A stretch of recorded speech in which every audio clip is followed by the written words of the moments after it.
Hello, my name is Ethan Gottschall, and this is my podcast. Today we will be discussing Martin Amis's Time's Arrow. Now, it's a pretty interesting book. First of all, it's told in reverse chronological order, so everything happens backwards. The character ages backwards, and events happen from, or take place from end to beginning. But the book is centered around a narrator who is trapped inside this main character's body. He has no influence or control over the actions or thoughts of this main character. He's simply just there to observe and to make sense of what he can. However, I would like to focus on what I think the book is really about, and that is that time shapes us as human beings. I'm going to read a short few lines that I think really emphasize this. Time passed. Time, the human dimension, which makes us everything we are until this final exchange. Now, here it refers to time as the human dimension, which is quite interesting.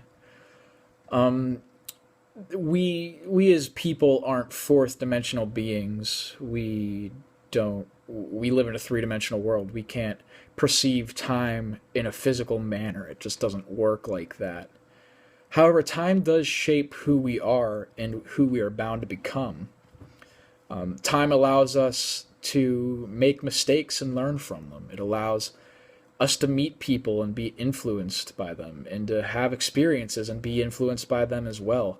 Without time, we never progress or change as human beings. We would just simply stay the same. I think this is really emphasized all throughout the book. Now, before I go into that, I want to give an example. Let's say I'm looking at a picture of myself from 5 years ago. Right off the bat, I would say that myself and the person in that picture are the same person. We look the same. I've experienced all the same things he has. I've been there. I got my picture taken doing that. But when you really think about it, the person in that picture and the person I am right now are drastically different.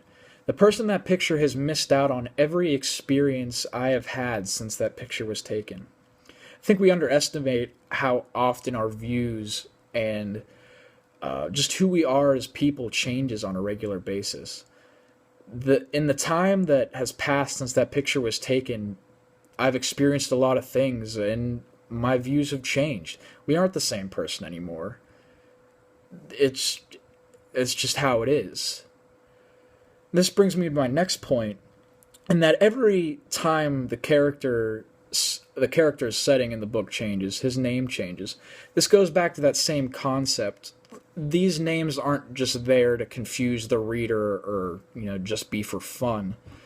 They're meant to emphasize the fact that as time progresses, the person changes. He's not the same person anymore.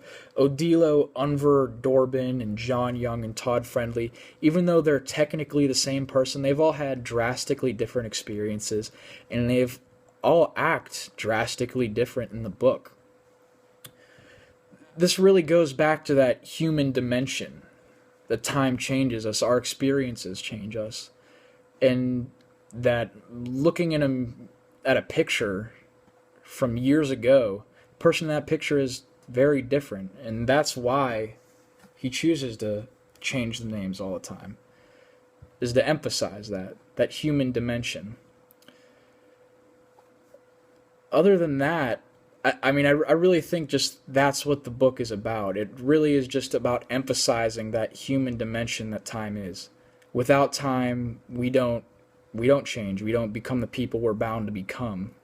And that's what this book is really about. It's not about some Nazi doctor, running away from war crimes. It's about how time really changes us throughout our lives. And I think that's something that everyone can relate to. But anyway, that's it for now. Thank you for watching, and I hope that your day has gone as well as mine has so far. Thank you.